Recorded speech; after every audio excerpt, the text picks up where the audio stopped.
Welcome to Lockbox, a podcast providing real estate professionals with action items for success. My name is Jeffrey Brogger, and I'm going to be your host. I'm the founder of two real estate marketing and tech companies, STEEZY.Digital and realnurture.io. In this podcast, you'll learn from top 1% real estate and mortgage brokers the exact secrets to their success. Welcome to Lockbox.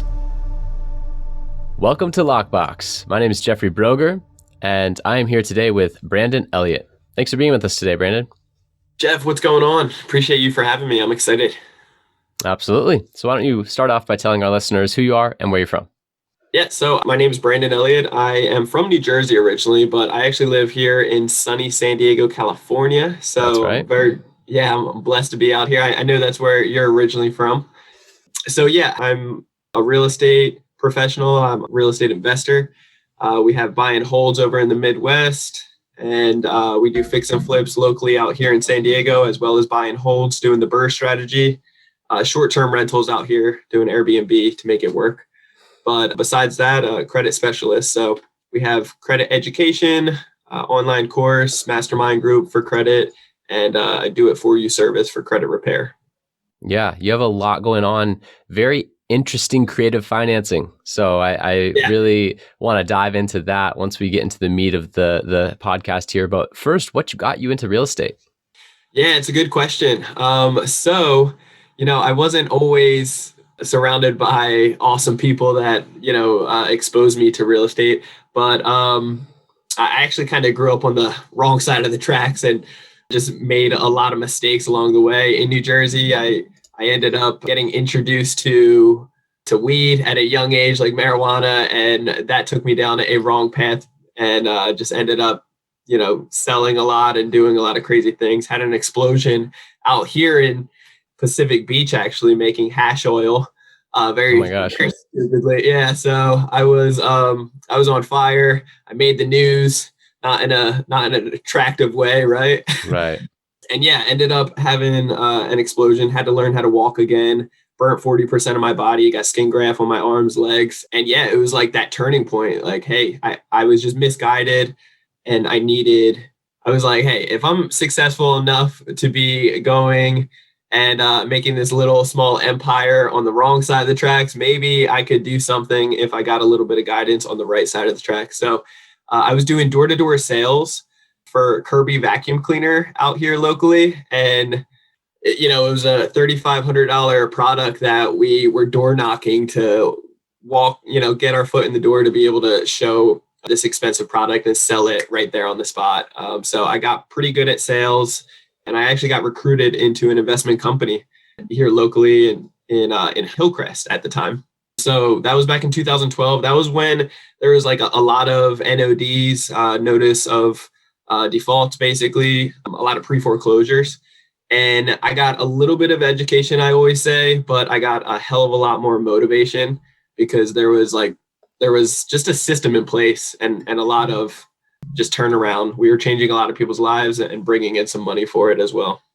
Got it. That makes total sense. And very interesting journey as well. I've had my run in with getting in trouble and going down the wrong road and then, coming back the other way. And myself, I'm 7 years sober now, and it's been an incredible journey. Ever since making that choice, my life has improved in every way, shape, or form. And I was golfing with an old college buddy last weekend. He's like, "You think you'd ever drink again?" I was like, "Why?"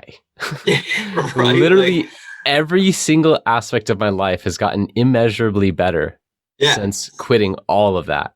Yeah. Why would I cash in my chips and go back to that lifestyle? That's just, at this point, I can't even fathom it. So yes, I totally resonate with that journey, and good for you for, making the transition, because I do believe people can change. I'm a person who has changed, but gosh, it's hard work. It is, man. It is hard. So kudos to you, man. 7 years is no joke. So that's really awesome. But I can definitely relate and agree with you. It's been a long road, but definitely blessed that God gave me like a second chance to really pivot my life on going down the right tracks now. And now I have the right influence around me as well. Like the average people that you spend the most time with, Yep. It's night and day difference. And that's, I have to give a lot of credibility to that. Awesome. Yeah, great to hear. So let's dive in on some of the innovative financing that you've been able to do. In one of your bios, it talks about the purchasing real estate with credit cards. Yeah. So that's going to probably blow away most of my listeners who, in a lot of cases, are top professionals out there. And, maybe they've been in real estate 20 years or 30 years and they've never heard of that. So, I'd love to hear that story and have you dive into kind of how you discovered it and then maybe give an example of a deal. Yeah. So, real estate has changed my life. I can't deny that by any means. I love real estate, but credit has been like the fuel to the fire to be able to kind of ignite that and to be able to get to where I am today. So, when there's a will, there's a way. And just having that personality type that I'm going to figure this out one way or the other. I didn't have that much money saved up. I had $35,000 from working 2 restaurant jobs at the time, trying to get back on my feet and get on the right tracks. I didn't know how to do it. So I worked my ass off, just working as many hours as I could and studying real estate on the side. So I ended up, at this point, we've purchased properties with credit cards, several. We've completed all of our remodels on credit cards. And that's been able to save us from contractors not getting screwed over by the contractors, thankfully, because I made that mistake, utilizing my credit, putting the cash from the credit cards in my bank and then paying the contractors with cash. I don't do that anymore. Now I just have them take and accept credit cards. So that saves me. And then we've even done hard money lending with credit on secured assets like real estate to be able to make a strong ROI in just a few months. So yeah, some ways that we've done it, simply just calling up, like my very first, I think it was my third property that I finally actually purchased a property with a credit card. And what that looked like was I got this awesome opportunity. I got it under contract. I had a credit card at the time that it was either at I think it was either 30 or 60,000 in credit lines for this one particular card. And I kept on getting these offers in the mail for like a balance transfer, right? And one of them offered basically, I called them up. I asked if there was any promotional deals going on. They said that they could do almost like a cash advance, but it would be a 3% transactional fee. So they simply just wired the amount availability that I had on that card into my bank account, a 3% fee, and then it was 0% interest for 18 months. So I was able to take that cash and, my very first 2 properties, I utilized that strategy to be able to complete the remodels and also some of the down payment. But on that third one, I just literally ended up buying a property with it. And I used other credit cards to be able to complete the rehab, which was like 30 grand. Right. So yeah, I'm in love with the whole creativeness of, real estate. You can get very creative, very savvy, and it's all just about the education. If you surround yourself with awesome people doing those things, you'll be able to figure it out. Yeah, so interesting. And then through that process of diving into credit cards, you began offering credit repair services, right? Because you kind of became an expert and a master of it. Yeah. So we've been doing like credit stuff for the last 10 years. But what really got me into coaching and helping more people with the credit side and starting up our own credit repair business was really because I was trying to show people how much real estate has changed our lives. Just a handful of properties within a year or two. And we were able to quit our jobs. We were making passive income and you don't need that many properties to be able to do something like this. So I was just letting people know. And I was just so excited, fired up. And everybody, almost every single person that I spoke with acknowledged real estate was an awesome tool, an awesome strategy. They all resonated with it, saying, somebody in the family did it or somebody successful they knew, and that they wanted to jump into real estate sometime in the future. But they all assumed that they needed a ton of capital to be able to do so. And that just wasn't the case for us. Me and my wife, Jennifer, we weren't able to do that. So we utilized credit. And I was like, hey, I can show you how to do the same thing just with credit. And then we started showing more people, helping out more people. They're getting awesome results. But then we started having people come in and they didn't have the FICO score that was proper enough to be able to get the big credit lines, or they just needed a lot of repair. So that took us down a path of, hey, let's figure this aspect out. Let's hire on some experts that have been doing it for 25 years, and let's start changing people's lives with this strategy as well. Yeah, interesting. And it does seem like a byproduct of everything that you were doing and helping to leverage. So you have a seems like a mastermind community that is built around this, right? Yeah, we ended up creating a mastermind group. It's called Counsel Elite. So creditcounselelite.com. How we look at credit is like a 4-step process, right? It's number 1 is educate, number 2 is fix, number 3 is build, and then 4 is leverage. So a lot of people just need to start off with that education side, right? It's like understand, kind of like real life Monopoly. You got to learn how to play the game before you actually jump in, right? So learning how the banks and lenders are judging us and how to play the game. Number 2 is fix. We can fix any type of credit profile, bankruptcies, you name it. And we can teach people how to do it very quickly as well. And then after that, building up several 6 figures, if not even up to 7 figures in funding, either on personal or business within a short time frame. And then after that, we show you opportunities that you can either put it into like Wal-Mart automation stores, which is something new right now that people can have a 6-figure business and be completely hands off, or real estate. There's so many different ways. Yeah, very interesting, and certainly something that I'll link to in the show description, because that appeals to so many people out there. Even just the fact of having a different passive asset outside of real estate, because some of my listeners are so heavy into real estate that they're looking to diversify their portfolio. So that hands off passive asset through that Walmart automation store, that might be something interesting as well. Yeah. And we're so confident in our results with this stuff that we actually give guarantees that if somebody with the Walmart automation store, if you don't get your money back, your principal back within 12 months, then we'll give you the difference. If you only made $20,000 and it's at that, a $30,000 store, we'll give you the other 10 back, because our worst store has got all their money back in 6 months. So nice. we'll always outperform. No, that's super cool, and something that's interesting. So back to real estate in regards to assets under management. How many doors do you have now that's in your portfolio? Yeah, we have 20. It might be 22 at this point. We just got another property. It's funny, like we're doing a remodel on this one property in Old Town. You're familiar with San Diego, so Old Town. So 2 properties over.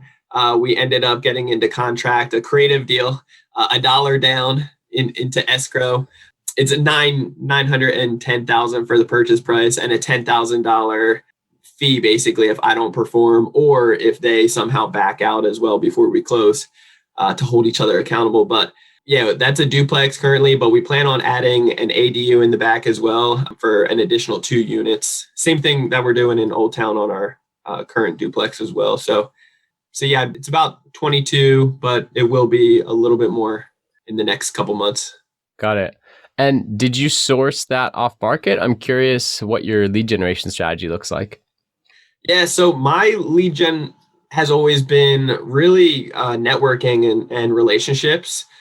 So we got the first property in Old Town from a wholesaler, and he ended up hooking us up with a property in North Park previously, so a 4-plex.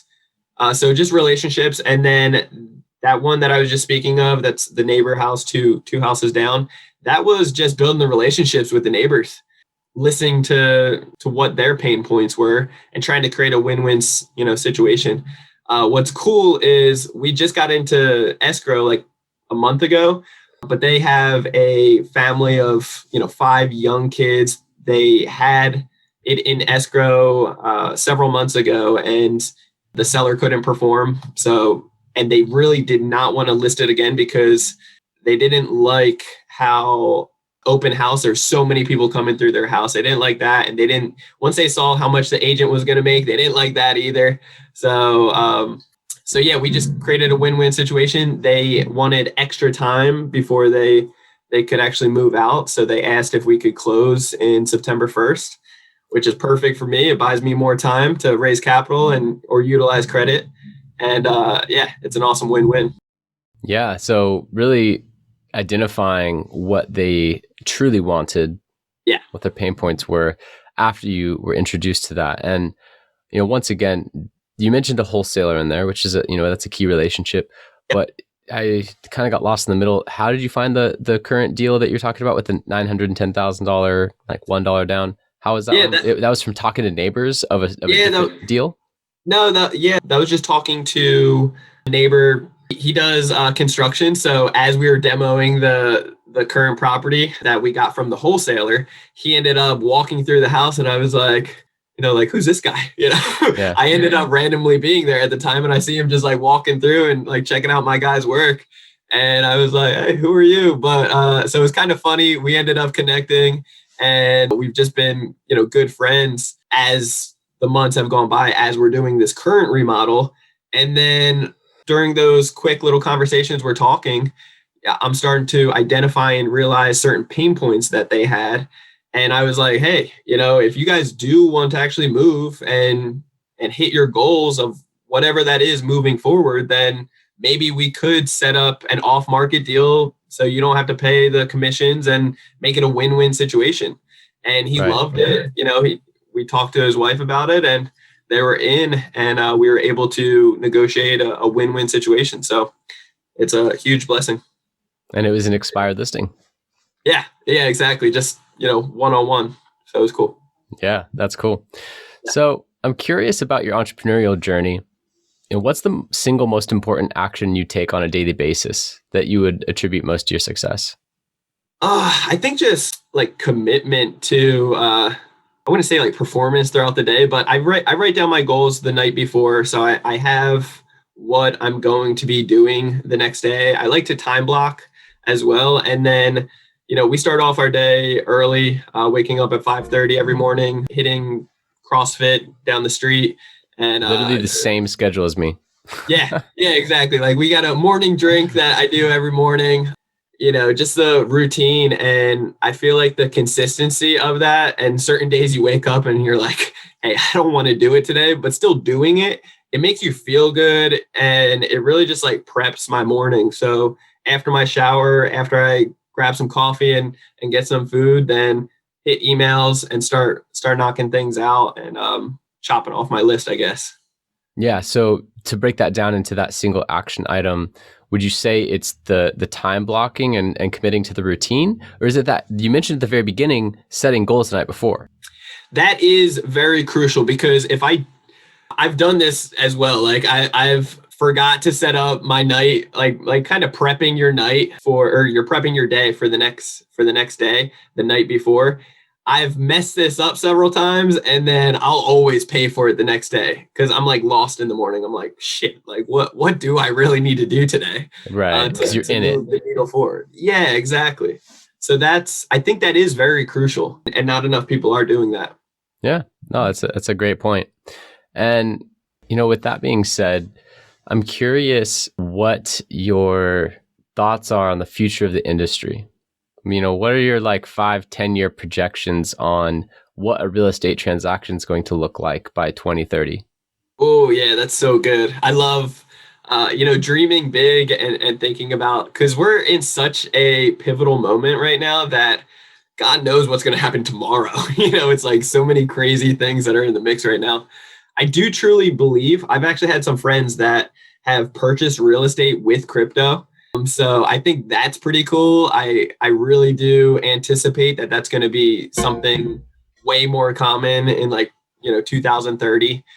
Besides that, in the next coming years, God knows really, there's so many different moving pieces. I think we're obviously in some sort of bubble, like we're printing out so much money. The government's doing crazy things. I truly believe that something will probably happen to bail out more people, and who knows who's going to end up paying for this. But right. I do anticipate that interest rates will go up a lot higher, truthfully. And so doing the burst strategy, we need to cash out refi sooner than later.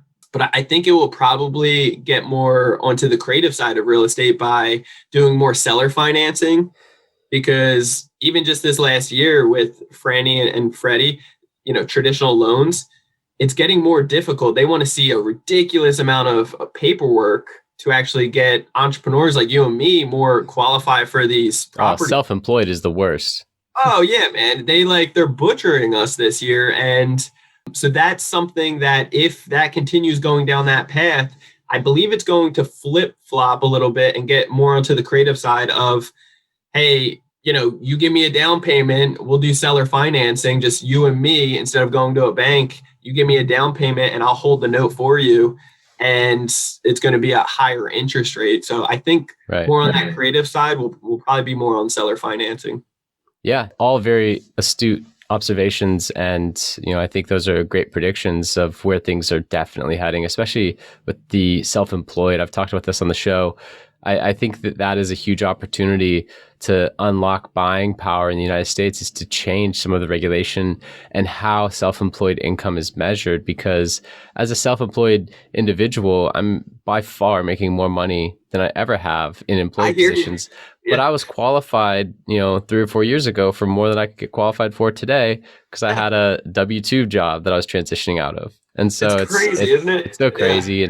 Yeah. And now I'm playing the game where I'm a W-2 employee of my own company and I'm paying myself every month and all that stuff. So I'm creating that paper trail for myself. But at the end of the day, it's like they're not factoring in so much more that's coming in and flowing to me as an individual and my ability to then purchase real estate.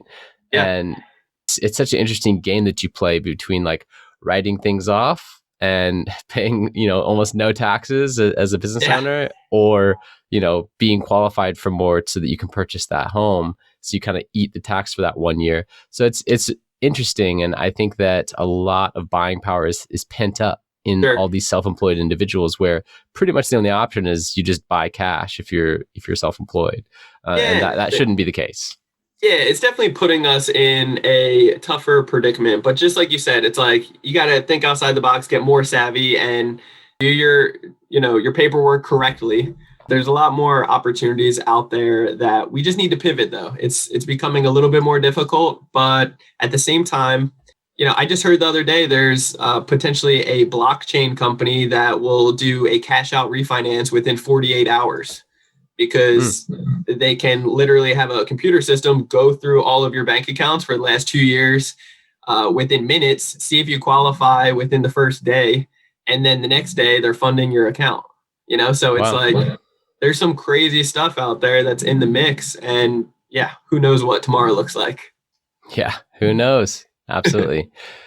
I'm curious about digital marketing. I own a real estate marketing agency, and I'm curious if you're leveraging it at all to generate leads, or to, when you do sell in the future, to like leverage the power of digital marketing for the listing.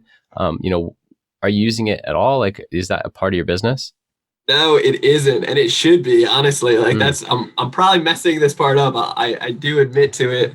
Truthfully, we just utilize relationships. So any lead generation, it's all from like people that are sending us well-qualified leads. They know we can perform because we've done it so many times, and we go in with very, we'll go like $50,000 hard, no contingencies, and close in 10 days.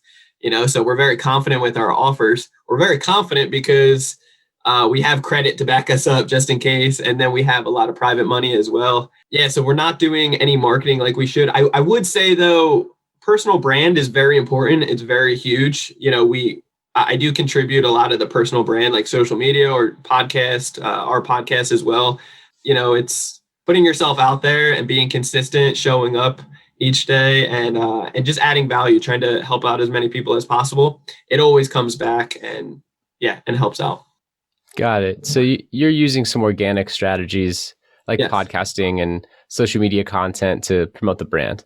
Yeah, exactly. For the personal brand side. Just that direct response advertising aspect is the part that's missing. Yes, exactly. Got it. Yeah. So I need to talk with you after this about that then. Yeah, let's talk.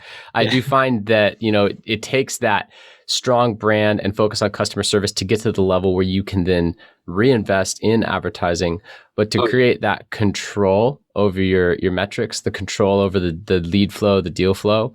Yeah. advertising is second to none. I mean, it's literally once the system's in place, it's a dial you can just turn up when you want more deals. Sure. And, the other case, turn down if you want to maybe go on vacation or whatever it is, come back and turn it back up and there's appointments in your calendar again. Yeah. So, and it's all trackable, which is awesome too. Exactly. The KPIs, you can really keep track. And, as business is doing well, or like you said, turning it up, you can hire on more people at the time to be able to really grow your business. Because that's what. Yeah. And that's one of the bigger concerns of my broker clients is I can recruit agents, but they're going to be hungry when they get in here. Or we're going to have leads to feed them. Right. Yeah. And when they have my system in place, they're confident in doing that. So, we can totally talk after and, happy to dive into that. So with your experience in credit, investing, and just overall, real estate transactions, are there any bad recommendations that you hear given to real estate professionals? Like what advice should they ignore? That's such a good one, man. I hear a lot of nonsense out there each and every day. Something I think people should ignore is, and I don't know if this is necessarily like advice, but something that I see frequently is kind of like the jumping from strategy to strategy, because we're all on social media. We're all watching somebody that makes something look amazing, easy, like bread and butter, whether it's wholesaling, flipping a house, subject to, rentals, Airbnb. Nothing in this game is easy, but if you stay focused on it, laser beam focused and being brand new, but you have the guidance, you have the mentorship, you focus with intention to hitting those goals and you don't give up, you will reap the rewards. Like you will get successful from this. And it's just, I see a lot of people jumping onto one track and then they think they want to be a wholesaler or fix and flip. And then as they start trying to do it, months into it, they're like, they give up because it starts getting difficult. It starts getting hard. They don't want to pick up the phone calls, whatever it may be. And then they see somebody on social media doing a different strategy, making it seem like effortless. And it's only because that person's been doing it for 5-10 years and has mastered it. Right. So I would just say like, figure out all the strategies to make money in real estate, if that's what you want to do, and figure out what you resonate with, what your time management allows, what your resources allow, money management. And then if that's the strategy you fall in love with, then like laser beam focus on that and give it at least 6 to 12 months before you jump ship and jump onto new strategy out there. Yeah, that's a great piece of advice. One of my top clients, he's been a broker for 25 plus years. He says, do not start something new unless you're willing to commit a year to it.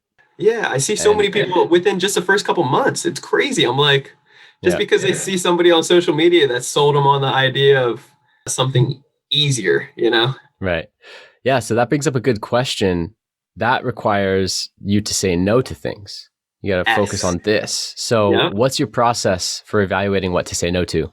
Yeah, it's such a good question because, we're constantly putting ourselves in networking situations, mastermind groups, opportunities that a lot of great opportunities are coming around. And I am normally like a yes type of person because, I want to take advantage of opportunities. I want to capitalize on that stuff. If you're constantly saying no, then you're missing out on a lot. But I'm a big firm believer in goals as well. And if you say to yourself in the mirror, you commit to, hey, I'm going to do this and I'm going to not stop until I finish it, then I think it's so important and crucial to prioritize that no matter what opportunity comes your way, as long as it's not interfering with you, actually finalizing and capitalizing on what you committed to, because it's a slippery slope if you start jumping around at everything, or if you let yourself down or give up or quit. It's just, you're opening the doorway to start traveling down the wrong path. And I don't wish that on anybody. Yeah, no, that makes total sense. And I appreciate you sharing that. Are there any quotes you live by and think of often? Oh, I got a bunch of quotes. I'm trying to think of what I like the most. I think it's so funny. One of our assistants posted this the other day, caught me doing push-ups. And Brandon Turner, he stated in the past, like, you can't outsource your push-ups. I just think that's so funny because we're in a season of like outsourcing as much as we can just to buy back our time. There's a lot of little things that we're doing that it's like, this can be outsourced. So why aren't we doing that? And but push-ups, working out, and like bettering yourself, reading books, it's like that's the stuff you can't outsource. So you got to put in the work. So I love that quote. There's a bunch. I can't think of any others off the top of my head. No, that's a great one. I've never heard it, and I love that. It's so true. Yeah. Yeah, you can outsource a lot, but you can't outsource personal development, physical strain of like going through the workouts that you need to go through every single day, that you just can't outsource that stuff. So really good quote. Pushing through. Yeah. Yeah, the adversity as well. I love that. I'm curious if you have any like absurd habits or like anything off the wall that you just love. It's an interesting question. And let me kind of give you an example. Sure. So I have this, it's almost like a camelback backpack where it's like really slim and like fits your body, but you plug it into your phone and put headphones on and it creates the feeling of, it's a subwoofer. It creates the feeling of like being front row at a concert with like this huge sound system there. Yeah, I love it. Sub pack. So, yeah, I've heard of this. That's awesome. I love it. Like music it really speaks to me, and I can instantly change my mood by listening to some of my favorite songs. But this takes it to the next level. I mean, you feel it. Like the low end is such a powerful part. So that's something that I just love. It's weird. I don't know. I don't care. But that is weird, but I love it, bro. I love it. It's so weird that I want to get one as well. I have heard about this before though, and everyone I tell everyone I tell says that they're like, I need one. Yeah. No, that's cool, man. I don't. The only thing, I don't know. I can really even think of something that's like super weird. I got a really strong like sweet tooth, so I just like bad things for you. And I just got done 75 hard, which is like a workout type of thing and just mindset stuff. So that. I like pigged out for the first couple of days of just eating all the sweet stuff that I missed, but now I'm back on the routine of eating well again. So I think that's more of like an addiction. I don't know if that's of some kind of weird thing. Yeah, that's all right. Yeah. I'm curious if like in the last 5 years, any new beliefs, behaviors, or habits have improved your life drastically. Like, is there one thing that really has shifted or like move the needle? Sure. Yeah. I think just the first thing that comes to my mind is just my relationship with God has gotten stronger, just with my church as well. And I wouldn't say like personal growth, but just because I've been down that road for a while now. But yeah, just networking, I'm naturally more introverted type of person, believe it or not. And just getting outside of my comfort zone and like networking, helping out, telling my story, just being like vulnerable like that in the beginning of, I used to be a drug dealer. I was selling weed, a bunch of pounds in the mail, and had an explosion in my apartment, like stupid stuff like that. I would normally not be so open about, but you never know the outcome or the ripple effect that it could make, whether good or bad. And ideally, we're trying to impact more people's lives for the better. And hopefully my testimony can help, change somebody else's.